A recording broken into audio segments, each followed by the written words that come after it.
The measuring is started. Please open and close, and once again open and close. Measuring is ended.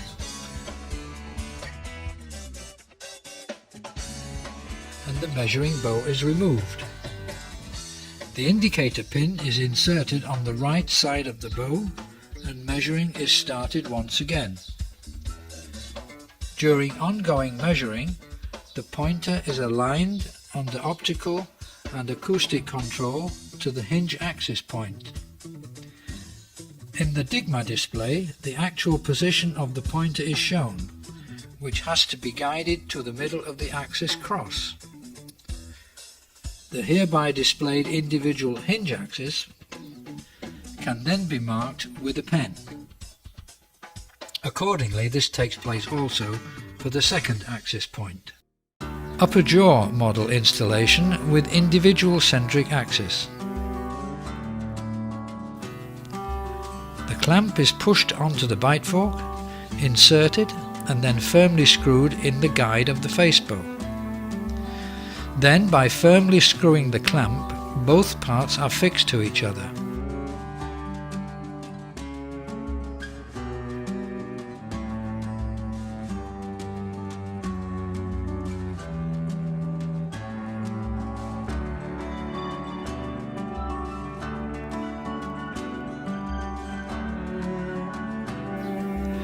Both axis pointers are now aligned to the marked individual axis point.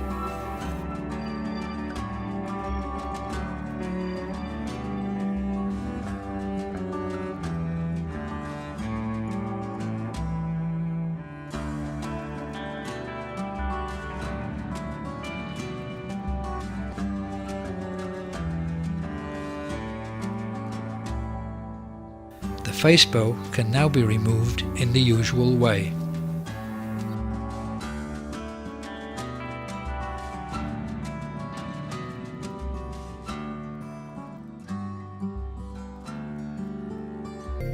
Upper jaw model installation with individual centric axis.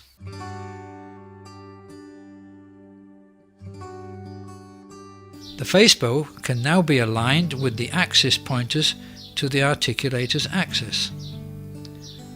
The bow is closed by using the knurled screw and placed on the incisal pin.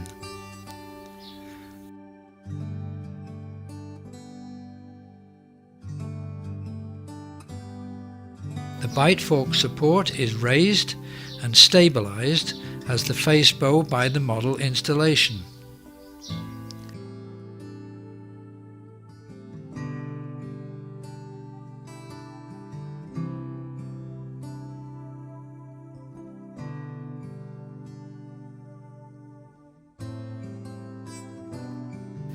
The model is placed in the impressions of the bite fork and the mounting plate in the split cast of the articulator upper part. After closing the articulator, we see here the slot for the mounting plaster. Sequence of operations in the dental laboratory. After measuring, the dental technician receives this detailed analysis sheet with values for programming the Protar articulator, complete with visible movement patterns in all 3 dimensions. At first, the technician orientates to the position of the Digma bite fork, in this case to position 1. Here we now have to finally position our Digma bite fork, set the upper jaw model in the impression, check whether everything is neatly positioned, and then articulate using a special mounting plaster.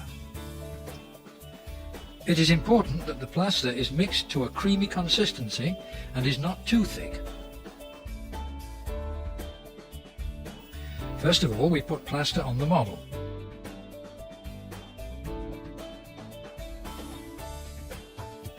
And then a second portion in the mounting plate of the articulator upper part. It is essential that the articulator upper part is completely filled with plaster in order to make it easier for a possible repositioning of the model. Now close the articulator without using any pressure. Give a short tap on the upper part and let the plaster rest a while to release the tension. Allow to harden without moving the model or the setup during this time. After the plaster has fully hardened, the articulator upper part can be opened. Remove the bite fork and place to one side, together with the mounting table. Next we take the incisal pin and screw it firmly into the articulator connection. Check that the incisal pin is also neatly adjusted to 0. After mounting the incisal pin, we affix the individually adjustable incisal plate to the articulator upper part, fixing neatly.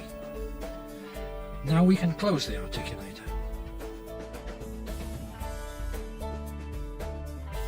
When mounting the model, it is very important to check that the shift angle, or perhaps any built-in retrusion inserts, are adjusted to 0.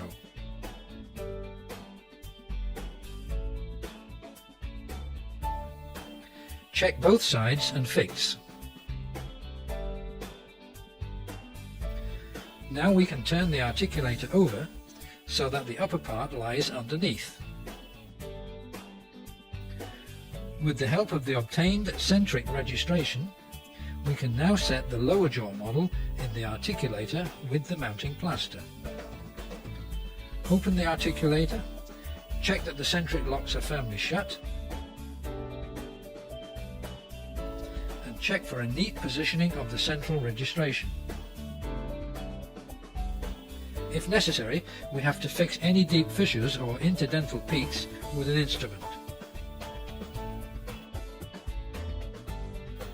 Next we place the lower jaw model on the impression. Fix a mounting plate to the articulator lower part and close the articulator. Check how much space we have for the mounting plaster. Then we put plaster on the lower jaw, spread it evenly over the model base, and refill the lower mounting plate with plaster. Here once again ensure that it is neatly and evenly filled with plaster. Hold the model in the centric position, carefully close the articulator and lightly tap on it so that the plaster cannot transfer any tension onto the vertical dimension. We now hold the model in the centric position until the plaster has hardened. For this reason, it is essential to use a fast-setting mounting plaster. When the mounting plaster has completely hardened, we can bring the articulator into the correct position again, open the upper part, remove the centric registration, and close it.